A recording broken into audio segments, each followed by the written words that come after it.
दोस्तों नमस्कार। दोस्तों ज़रा सोचिए, आपने सोशल मीडिया पर कोई पोस्ट डाली। कुछ ही देर बाद सरकार या किसी सक्षम प्राधिकारी की ओर से नोटिस आया और प्लेटफॉर्म से कहा गया कि वह सामग्री कानून के खिलाफ है। अब प्लेटफॉर्म के पास उसे हटाने के लिए कितना समय है? सिर्फ 3 घंटे। लेकिन सवाल यह है, क्या यह व्यवस्था गलत और खतरनाक कंटेंट को तेजी से रोकने के लिए ज़रूरी है, या फिर इससे सोशल मीडिया पर अभिव्यक्ति की आज़ादी पर असर पड़ने का खतरा भी पैदा हो सकता है? 3 घंटे वाला नियम आखिर है क्या? भारत सरकार ने 2026 में इंफॉर्मेशन टेक्नोलॉजी रूल्स में बदलाव किए हैं।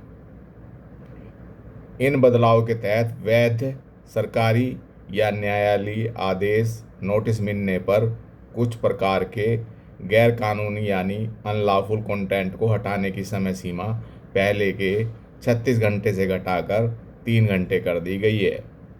इसके अलावा एआई से बनाए गए या बदले गए सिंथेटिक कंटेंट की पहचान और लेबलिंग को लेकर भी नए नियम लागू किए गए हैं।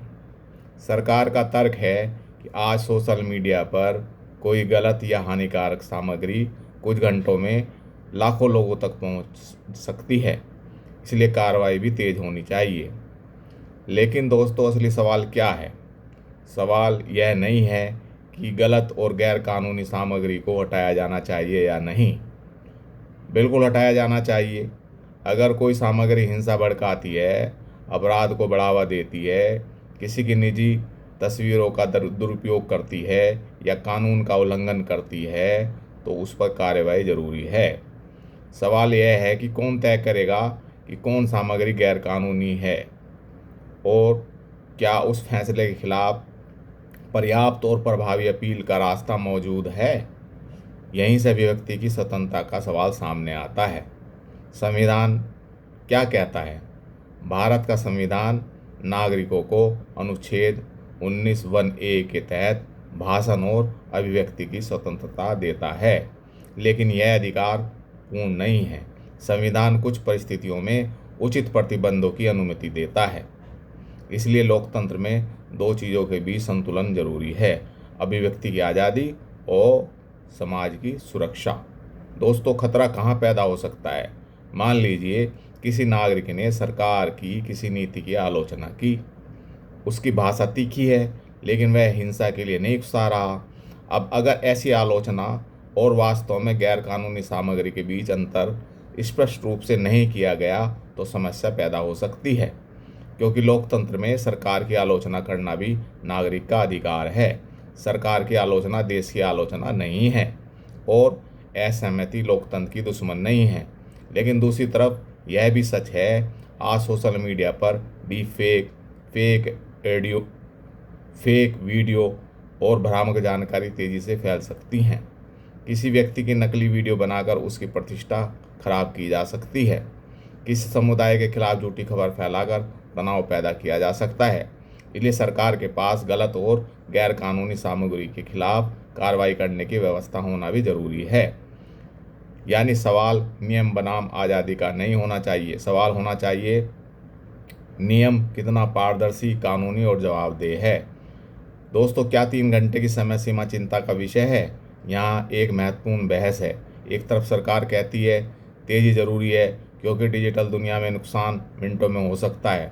दूसरी तरफ आलोचकों की चिंता है, अगर प्लेटफॉर्म को बहुत कम समय में फैसला लेना पड़े, तो वह विवाद से बचने के लिए कभी कभी सामग्री को हटाना ज़्यादा सुरक्षित समझ सकता है। यानी डर यह है कि कहीं हटाओ का फैसला जांचो और फिर फैसला करो पर भारी न पड़ जाए। दोस्तों, लोकतंत्र की असली परीक्षा क्या है? लोकतंत्र में सरकार को गलत सूचना और गैर कानूनी सामग्री के खिलाफ कार्रवाई करनी चाहिए, लेकिन साथ ही नागरिक को सवाल पूछने, आलोचना करने और असहमति व्यक्त करने की जगह भी मिलनी चाहिए, क्योंकि जिस लोकतंत्र में सवाल पूछने की जगह नहीं होती, वहाँ जवाबदेही कमज़ोर होने लगती है। और जिस समाज में झूठी खबरों और हिंसक सामग्री पर कोई नियंत्रण नहीं होता, वहाँ लोकतंत्र भी सुरक्षित नहीं रह सकता। इसलिए ज़रूरत है आज़ादी भी रहे, जिम्मेदारी भी रहे और कानून का राज भी रहे। सवाल यह नहीं है कि सोशल मीडिया पर कानून होना चाहिए या नहीं। सवाल यह है क्या कानून बनाते समय नागरिक की अभिव्यक्ति की स्वतंत्रता और समाज की सुरक्षा दोनों के बीच सही संतुलन बनाया जा रहा है। आप इस बारे में क्या सोचते हैं? क्या 3 घंटे में अनलॉफुल कंटेंट हटाने के नियम डिजिटल सुरक्षा के लिए ज़रूरी है, या इससे सोशल मीडिया पर ज़रूरत से ज़्यादा नियंत्रण का खतरा है? आप अपनी राय कमेंट में ज़रूर लिखिए। धन्यवाद। जय हिंद।